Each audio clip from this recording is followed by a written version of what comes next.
Today I changed my genders. It's okay.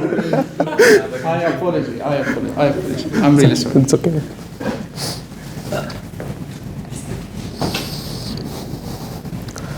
In November 2024, I passed the test that many of you have faced or will face someday, the RTA driving license test. I have received degrees, certificates, even an occasional compliment or two on LinkedIn that's made me happy. But let me tell you, nothing has made me more happier than hearing the words, "Mabruk, you're passed," from a man in clean, crisp, and stainless white kandura. Good evening, Toastmasters and dear guests. Good evening. How many of you here have a UAE driver's license? So you too can share the sentiment of passing the final RTA road test.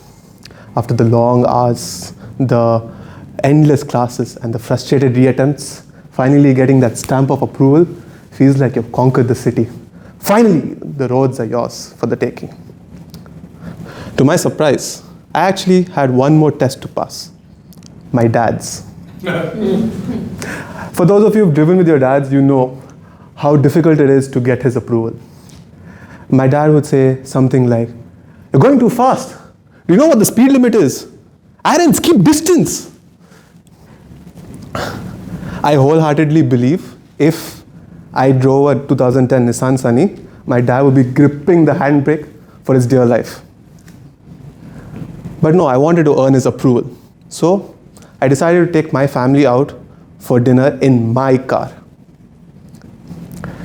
Let's just say things didn't go so well. Apparently, I was driving too fast, too reckless, and most importantly, I was driving on the fast lane. I don't understand what the big deal is. If this legal speed limit is 120, I'm 100% going to drive at the legal speed limit. So after all the drama during dinner, I decided to drive back home the dad way. So after all the calculated lane changes and slow turns, I finally got my dad's thumbs up of approval. Wow. But this got me thinking, even weeks after this argument with my dad about my driving, it got me thinking, why do we drive in the fast lane in the first place? What's the rush?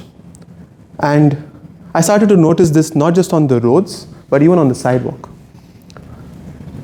Have you ever been behind someone who's walking painfully slow? And you're not in a rush, yet your mind says, there's a little voice saying, "What's taking so long? Just go around them."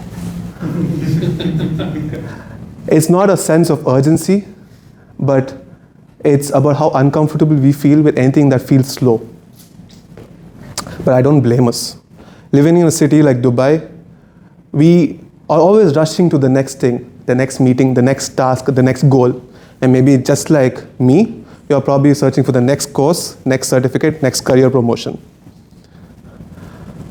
But in a city like Dubai, always rushing, we miss the little things, like the Sheikh Zayed Road skyline at night, signifying how far the city has come and how far we have come along with it. In a city that celebrates speed and ambition, it feels almost unnatural to slow down.